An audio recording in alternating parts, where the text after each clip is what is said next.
the equation of a circle using the distance formula in a diagram of a circle in the coordinate plane centered at HK with radius r. Okay, so it's asking us to use a distance formula. The way I see this, it's going to be a long chunk squared plus another one is equal to r squared. What does that skeleton model sound like? Something squared plus something squared equals, it sounds like the Pythagorean theorem. It comes from the Pythagorean theorem. So let's go ahead and put r for the radius. The first number is going to be my x. Second one is always my y.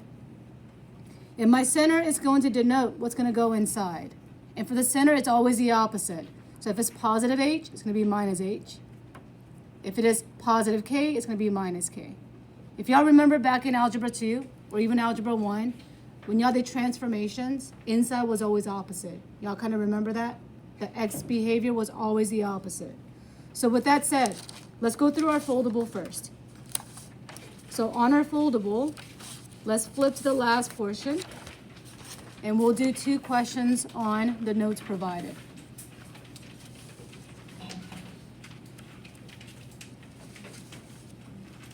And I want you to rewrite this as another way, but it's still the same thing. Since there's nothing with the x, but I have something with the y, let's put in the 0. So you have a visual as to where that other 0 is coming from. And then we have, this one is going to be r squared. I think I'm going to write this as r squared. So when we solve for it, we can set it equal to. So my center is going to be 0 comma what? Inside behaves in a opposite behavior, so 1 comma negative 3. For the radius is, r squared is 8. So if I were to go ahead and say, well, if I know r squared is 8, and I know I need a square root on both sides, could I actually simplify this further? No. What 2 clean numbers can I use? 2 and 4. And isn't 4 a perfect square? So 2 radical 2. So now let's go on to the next one and write the equation.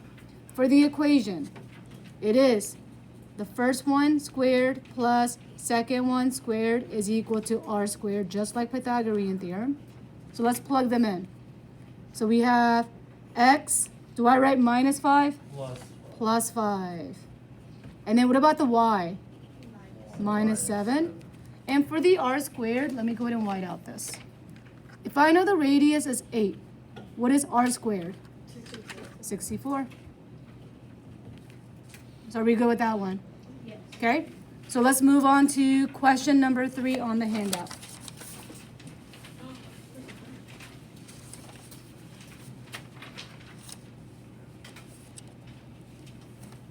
Okay, question number 3 on the handout. Macy, go ahead and read that one. Write the equation of the circle that has a center at 1, negative 8, that passes through the point 6, 4.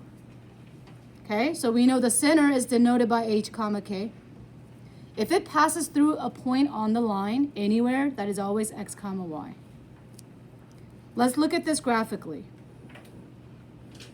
So I have 1 comma 8 or negative 8, and I'm only sketching, so it's not going to be really perfect. This is at 1, negative 8. And then the other point is at 6, 4. 6, 4, I'm just going to put it over here. 6 comma 4. This is the radius. And this is my center. So if that is the case, can I make that radius go around like a clock and create a circle? Okay, so let's go ahead and make a circle. And it's not going to be perfect, and that's okay.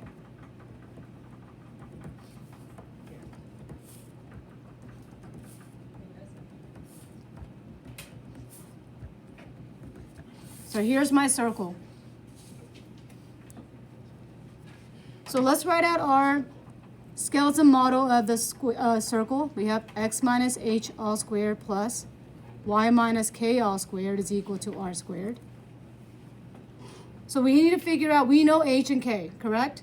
So let's fill that part out. My h and k is our center. So we have, is it x plus 1 or minus 1? Minus 1, all squared. What about the y value? y plus 8, all squared. So our main goal is to figure out what is my radius by making your right triangle. So when I make my right triangle, and I bring that out on the side, let's see what our values are going to be. So here's our r. So here's the easiest way to go about this problem. Would you agree x is, or 1 is our x value? Would you also agree 6 is our x value? So from 1 to 6, how many units have we gone? 5.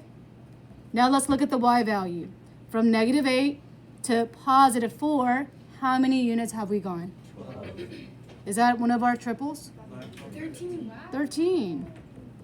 So we know it's going to equal 169, and that is it. Boom. Because it is the r squared. Shepherd, Why did we draw the circle if we could have For just fun. plugged in the points? just because. Just for So I can show off how awesome my circle is. Is it good? It's a very good circle. Okay. That's all I wanted to hear. Hayden. Okay, so this is kind of a weird question. That's okay. But, like, clearly the x and y are like placeholders. Like, you don't actually have a number there. Mm-hmm.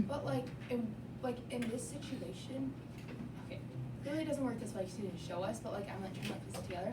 Like the 0.64, since it's x and y. Like, could you plug that in for the x and y and would it work? Or no? That's actually valid, Hayden. Whoa, did y'all hear what she said? So she is saying, can I plug in 1 into, basically, okay, plug in 1 and negative 8 into h and k? Could we also plug in x and y on that one? Someone try it. Hayden, that's actually why. Can that give you r squared, basically?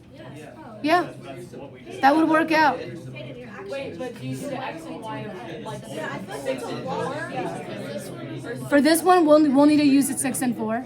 So we can plug in x equals 6, right here, x equals 4, and we'll still get 169. So that will be another way to go for it. That's so much easier. Wait, yeah, Hayden, that works. All right, let's move on to number 8. Actually, we don't even need number 8 because didn't we already make a circle here once? Okay.